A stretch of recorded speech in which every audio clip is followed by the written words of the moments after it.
Hello, everybody. Daniel Seaman here at JNS Studios. The big story. Donald Trump, Benjamin Netanyahu, peace deal. Exciting, thrilling, awesome. No, it's not a Joe Piscopo SNL skit. Last night was real history, a real historic altering moment.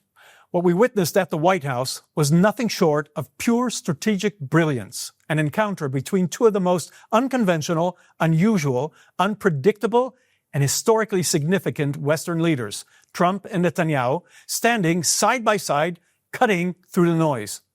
Love them or hate them, Donald Trump and Benjamin Netanyahu have a way of impacting global discourse with unapologetic clarity. In the West, we've grown accustomed to instant gratification. We expect politics to function like a vending machine. Insert a demand, receive a result. But history doesn't operate on impulse. It unfolds over time, through complexity, negotiation, and the collision of competing interests. Real diplomacy is not a 15-second TV commercial or TikTok influencer videos. It's a marathon, run through terrain shaped by national priorities, regional tensions, economic pressures, and ideological fault lines. The beta male Western leaders last week thought that they were impacting the world with empty statements at the UN about peace and a Palestinian state, achieving absolutely nothing practical besides the applause of the media. Trump and Netanyahu redirected the global lens back to where it belongs, on Hamas, its brutality, and the consequences of enabling extremism. They too spoke about peace, but in practical and real-life form. They reframed the conversation around accountability. For too long, the international community has indulged in a narrative that absolves the Palestinian leadership of responsibility.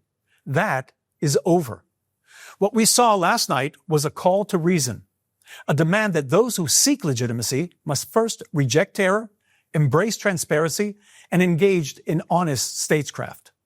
This now is the beginning of a new chapter in Middle Eastern diplomacy, one grounded in the truth and the harsh realities.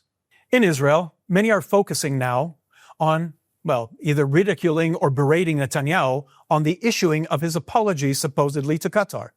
This move, though politically risky for Netanyahu, reopened the only viable channel to Hamas leadership and brought Qatar back into the fold, because Qatar is Hamas and Hamas is Qatar.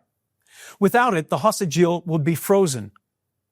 The hostages are Netanyahu's main focus, despite what many Israelis are saying. When they chant release hostages at all costs, this is the cost that Netanyahu is willing to pay. It doesn't change the fact that Qatar is shaken to the core by Israel's precision strike against the terrorists that is sheltering in its territory. That operation made one thing unmistakably clear. Israel has changed the rules of the game.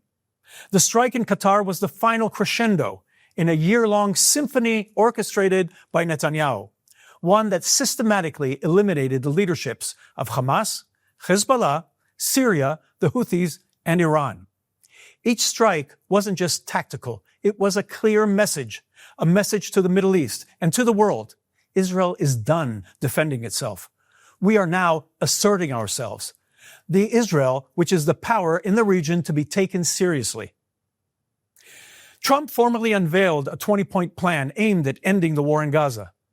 He described it as potentially one of the greatest days ever in civilization, framing it not just as a ceasefire, but as a blueprint for long-term peace in the Middle East. Netanyahu endorsed the plan, calling it historic, and claiming it has turned the tables. Instead of Hamas isolating us, we have isolated Hamas. In recent weeks, the focus of the world was moving away from the atrocities committed by a murderous, genocidal, jihadist Hamas terrorist organization to criticizing Israel's acts of legitimate self-defense. This was exactly the plan that was made by Hamas. Hamas had sacrificed its citizens by deliberately placing its military bases around and beneath civilian areas, using them as human shields, all of which is considered crimes, war crimes under international law, that we know how to wave sanctimoniously at Israel. The meeting last night refocuses attention to where it should be. Other important aspects of the deal are as follows. Trump stated that Israel has the United States' full backing to do what has to be done if Hamas rejects the proposal. This signals continued United States support for Israel. The plan includes a board of peace, chaired by Trump himself, with former United Kingdom Prime Minister Tony Blair as a member. This board would oversee Gaza's future governance and security arrangements. No role was mentioned for a Palestinian Authority. Netanyahu made it very clear that the Palestinian Authority would not be involved unless it undergoes significant reform. He stressed that Gaza would be governed by a peaceful civilian administration, not by existing Palestinian leadership. IDF presence in Gaza will continue for the foreseeable future, as the IDF is to remain in Gaza. But there will be eventually and gradually a withdrawal and replacement by an international security force. And of course, both leaders expressed interest in expanding the Abrahamic Accords, with Trump even suggesting that Iran could be involved in the future. But this would require immense changes from that country. For too long, we've been conditioned to believe that there's only one path to resolving the Middle East conflict, a formula pushed by our media and Western leaders, recycled endlessly despite its repeated failure. It's a doctrine built on idealism and not on outcomes.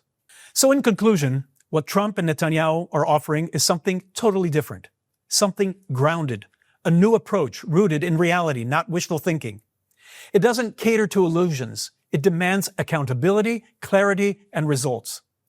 And for the first time in a very long time, it feels like the conversation is shifting from what sounds good to what actually works. To follow up on today's events, I thought it would be wonderful to have the opportunity to speak of an old friend of mine, and I really mean old because we go way back to our high school in Ashkelon, Dr. Kobi Michael, who I also had the privilege of working for and with in the Prime Minister's office a few years ago. Kobi was the Deputy Director General of the Ministry of Strategic Affairs at the time when I was the head of the government press office. So we have our experiences, both of us have experiences from the Prime Minister's office. Kobi is a senior researcher at the INSS and at the Misgav Institute. And I also follow him on a WhatsApp page in which he shares his opinions of many other Israeli scholars. And even before the meeting yesterday in Washington, he spoke about when it was just coming out that there is this agreement. He was saying that Israel has to say yes. And then we'll look at the other aspects of it. So I thought it would be, now that we have more knowledge of what the agreement or what the plan, it's still a plan, what the plan is about, to hear his insights and share his insights with all of us. Kobi, thank you for joining us today. Thank you for having me, Daniel. So your initial response was first say yes. And I think that after seeing yesterday the plan that was presented, I think we can both, and anybody in their right mind can agree that we had to say yes first. Some points on that. And after listening to what they had to say yesterday, what are your insights into the proposal that is being presented to all of us? Yes, as I wrote, the title of my article was First Yes and Then But. And I thought that Israel should say yes at the first beginning because the general framework of the plan eventually correspondences with the Israeli objectives and the Israeli major interests.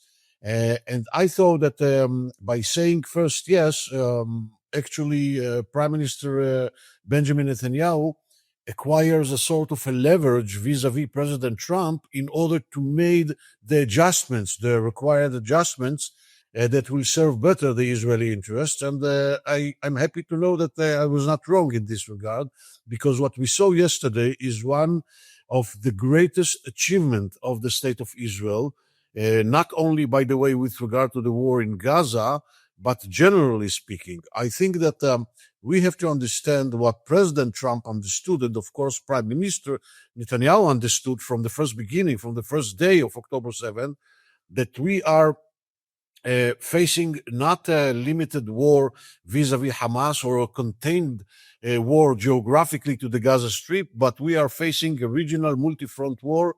And actually, as I said, I don't know if you remember, and I wrote about it at the first beginning of the war, that we are at the beginning of the Third World War, not less than that.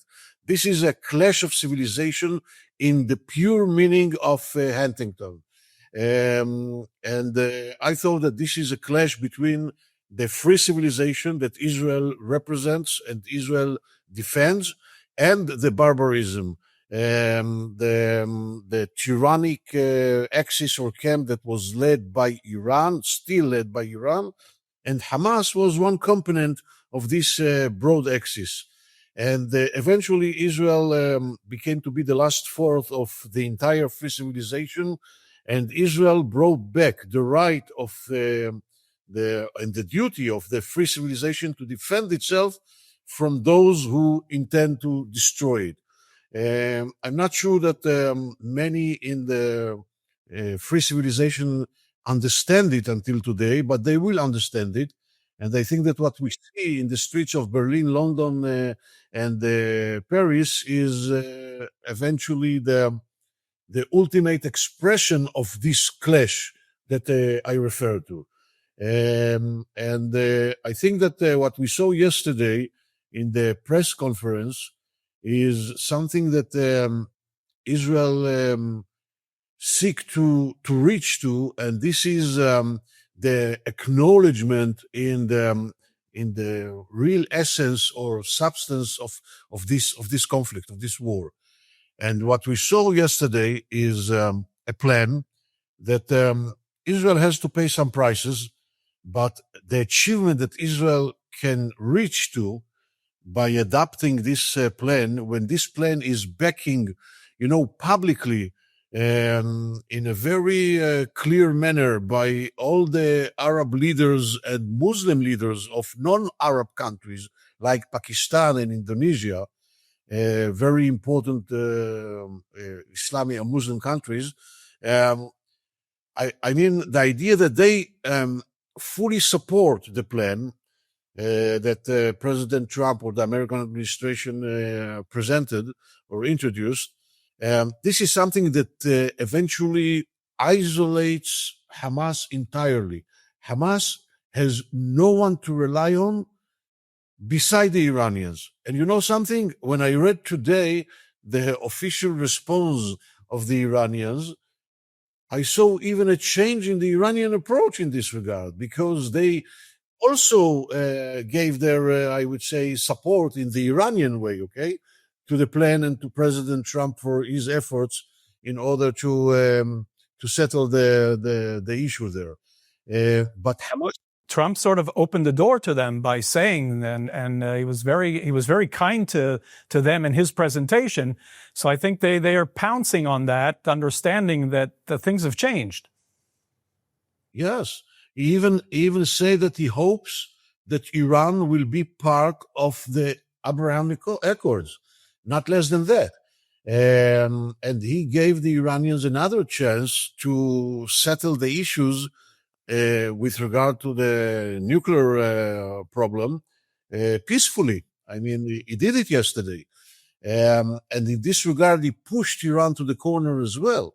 I think that it was a sort of a very impressive statecraft, of the American administration. And I have no doubt that Israel, Prime Minister Netanyahu, Ron Dermer, and some others were behind the scenes. I mean, Israel was involved from the first beginning. I thought so, and I'm still thinking so, that Israel was behind the scenes in this regard, and everything was very well coordinated. And I think that at the end of the day, even if Hamas will refuse, and I assume that Hamas will refuse in its way, they will not say no. They will say a sort of yes, but they will not realize it. But I think that everybody understands now the essence and the authenticity of the American backing to Israel with regard to the idea of accomplishing the mission and eliminating Hamas as an organized military and governmental entity in the Gaza Strip in the case that they will refuse it, in the case that they will not cooperate. And this is a huge achievement. Before we go on to the other aspects, I want to first begin with Israel. Netanyahu, he took your advice. He said yes immediately. I also agree with you, both of us knowing how things work behind the scenes. I'm sure that some of the delays were very much part of fine-tuning and discussing the issues and making it clear where we stand. Israel stands on this, and it was accepted by the administration. But if we take one aspect of it, which is causing a lot of Israelis to be disgruntled, is the fact that Netanyahu apologized to the Qatari regime. How do you view that? Not for Israeli internal politics, but in the broader picture of things, how do you see that one element, which I think that opens the door to other things? Basically, I have a principal problem with Qatar. I wrote for years, since at least 2017, when we began with all the issue of the money and the suitcases, with the money. I wrote and I thought that it was a mistake. And during all the years, I was very critical towards Qatar. I think that Qatar is an enemy, not only of Israel, but of the entire West. And I thought that Qatar does not come with clean hands to the negotiation. And it is not, I would say, honest broker when it comes to Hamas, because Qatar supports Hamas, and Qatar wants to see Hamas not only remaining as a sovereign power in the Gaza Strip, but Qatar wants to see Hamas controls the entire Palestinian system, which means the Palestinian Authority and the PLO. Exactly. Because Qatar is the biggest provider and supporter of the Muslim Brotherhood in the entire world, together with the Turks. But I think that something has been changed in Qatar as well, and they understood, following the Israeli attack, by the way, that they are not immune anymore, that they are very fragile and very vulnerable. And eventually it was a very significant humiliation to Qatar, not only from the security point of view and not only from the political point of view, even from the economic point of view, because investors and others might think twice if Qatar is still a very safe place to invest in. And eventually, I think that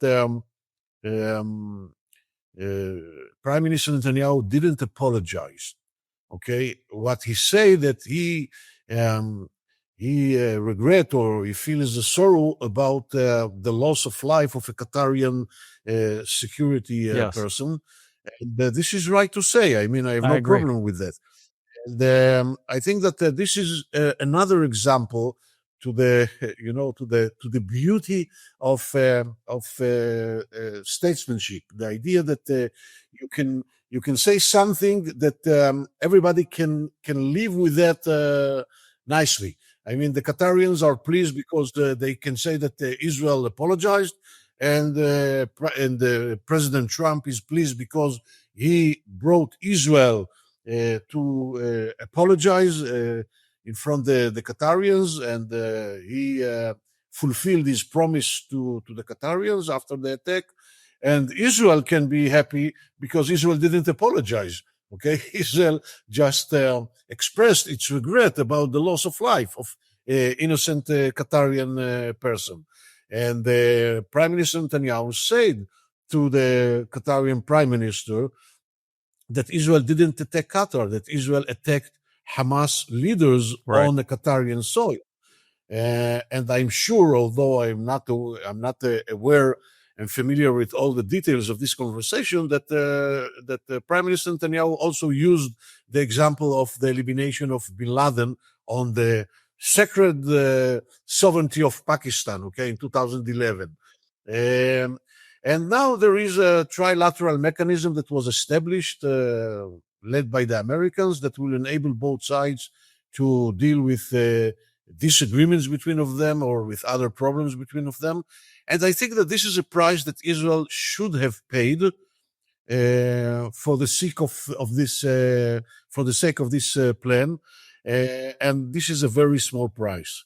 And I think that Prime Minister Netanyahu did right in this regard.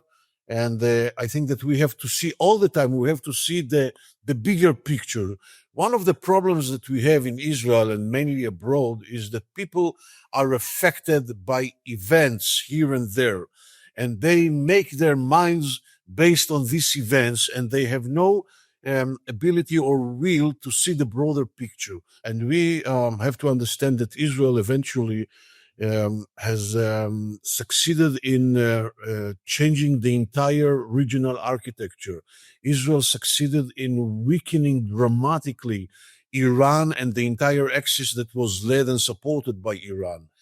And Israel has succeeded in bringing back the entire free civilization, I think, to the position that this civilization understands that it must tackle this challenge of radical Islam, or the combination between radical Islam and the progressives, the so-called bizarre green-red or red-green alliance. And when we are trying to look from above, and we have the historical perspective, we understand that Israel has succeeded in reaching to a very impressive, I would say, success here in the region. And I think that this is exactly what we have to do with regard to the last event that we are talking about, the plan and the press conference that was held yesterday in the White House. I think that at the end of the day, I hear since yesterday evening, immediately at the end of the press conference, and even during the press conference, many people that criticize Netanyahu and the American administration, but mainly Prime Minister Netanyahu, and say that we could have reached to this plan a year ago. And I think that this is not less than nonsense, because we couldn't have reached to that. Very important point, yes. Because there is a need for ripeness. There are processes that cannot be accomplished without a very severe degree of ripeness. And a year ago, Hamas was in a totally different situation. Not even a year ago, even 3 months ago, Hamas was in a different situation. I would like to remind our viewers the huge success of Hamas with the starvation narrative, okay, that was internalized and adopted by the international media. The attack on Israel about the starvation of the people of Gaza, and the leadership of Hamas 3 months ago was so satisfied and was so pleased from itself, and they believed that their work is done by the international community and by the international media and by the Israeli society and by all the tensions between the political and the military echelons in Israel. And they have just to remain in their tunnels to wait a bit more, and they will finish the war with the upper hand. Right. Okay. And they believe that they are able to collapse the state of Israel and to bring the state of Israel to finish the war without eliminating Hamas, where Hamas will remain as the effective sovereign power in the Gaza Strip. And this will be a boost, a huge, wind blow in the sails of the entire resistance axis. This was the cognitive situation, the mentalic situation of Hamas leadership. They were in a consciousness of victory, not less than that. I would say even last week, with what was going on in the United Nations, it only served to encourage them. So we have this shift between last week and last night. Exactly, and there was no ripeness for such a plan. There was no ripeness for such a broad agreement among the Arab and the Muslim leaders that support President Trump and his plan. And therefore, we have to understand that things need ripeness, that things need time, okay? And this was the time, this was the right moment for this plan, not 3 weeks ago or 3 months ago or a year ago. And I think that as Israelis, we have to be very pleased from this success, this achievement, regardless our personal view about Netanyahu as a politician, as a prime minister. Okay, I can be against Netanyahu, and I can be in favor of the idea that Netanyahu and the entire government should have resigned long ago. It doesn't matter at all. As citizens of Israel, as the people of Israel, we have to be very pleased from the very substantial, significant achievement that our prime minister, regardless our personal support in this prime minister, has succeeded to achieve with the support and the backing of the leading superpower of the entire world, vis-a-vis all the stupidity of some European leaders or the Canadian leader or the Australian leader, that thought that by appeasing on the one hand their constituencies because they are not able to tackle the threats and the problems in their countries, so by appeasing these radicals in their countries on the one hand, and by attacking Israel or punishing Israel on the other hand, they will be able to reach security and safe in their countries. They were wrong, and they made a huge damage because they gave a prize to Hamas. And we just have to listen carefully to Hamas announcements after all the so-called French-Saudi initiative and all the last week events in the UN Assembly.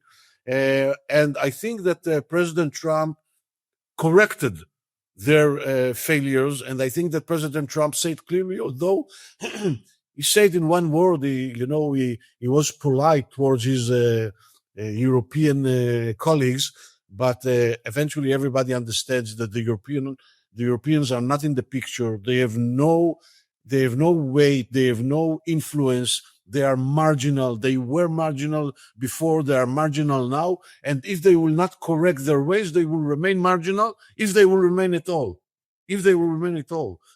I agree with you on that. I would like to, and as a last statement, I know we can't anticipate or prophesize what will happen. What do you, from your professional experience and your knowledge, where do you expect this is going to go? As I said, this is first and foremost a plan.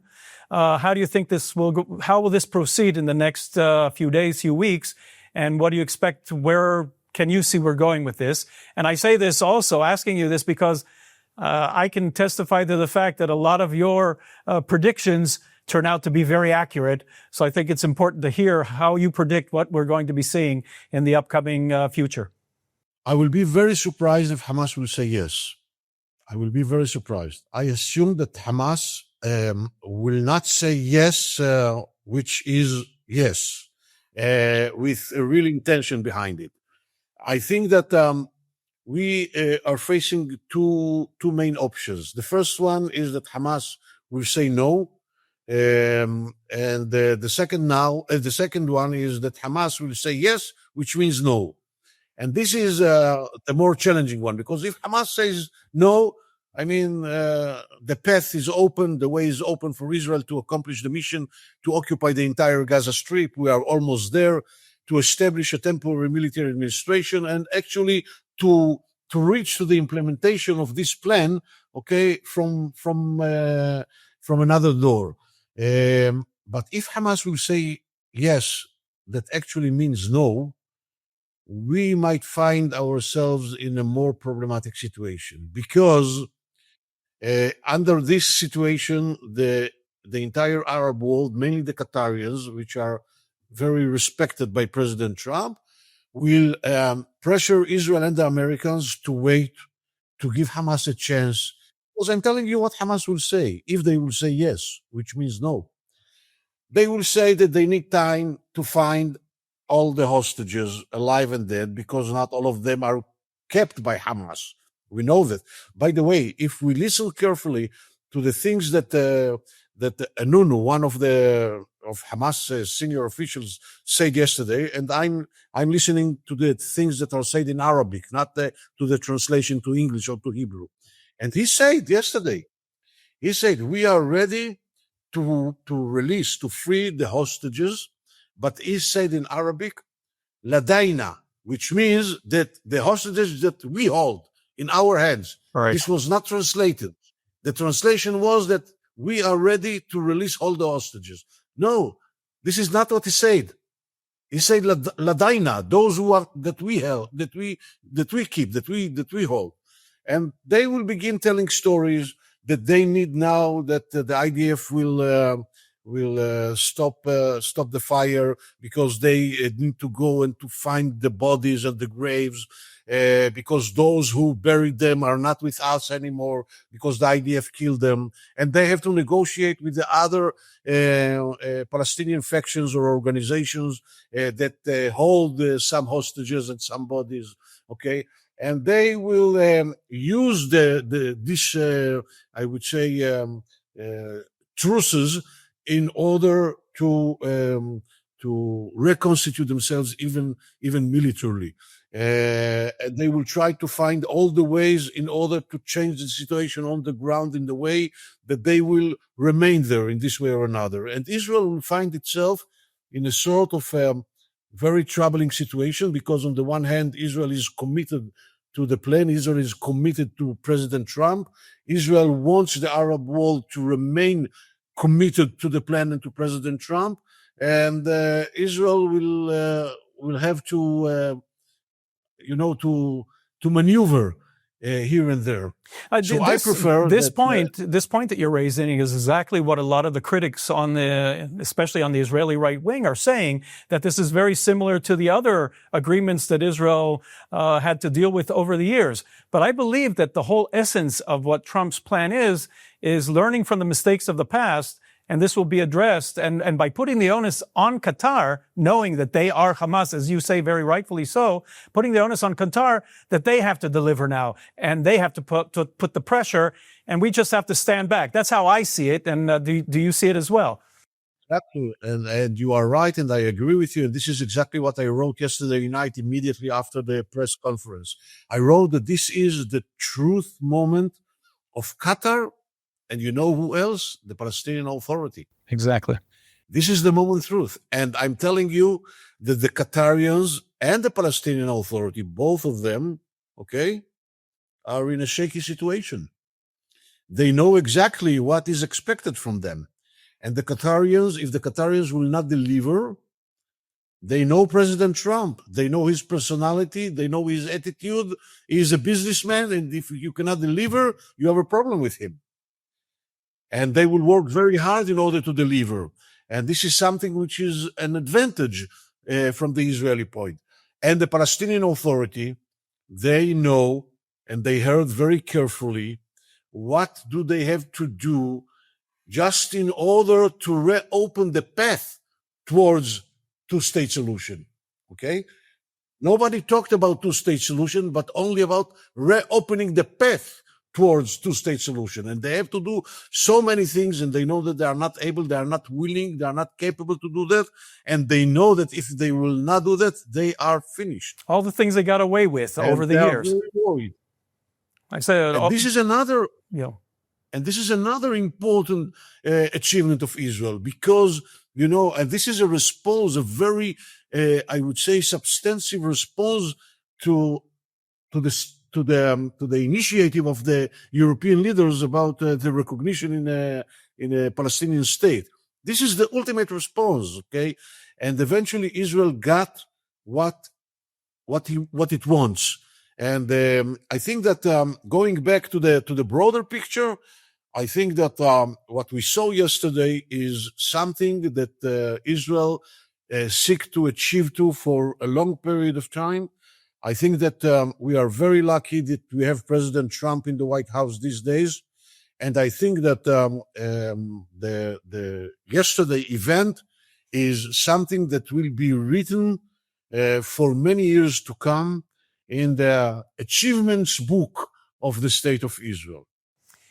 Dr. Kobi Michael, we could have continued for hours, but I think in the future we'll have a lot. More to address and react to on this. Thank you for sharing your thoughts with us. Dr. Kobi Michael, a senior researcher at the INS Institute and the Misgav Institute. Thank you very much. Shana Tova to you. Chatima Tova. And let's hope for the best for the state of Israel. I want to thank our viewers for being with us. And let's all hope for the best in this beginning of this Jewish New Year and towards the Day of Atonement. Thank you all for being with us. I'm Daniel Seaman. You've been listening to Straight Up on JNS TV.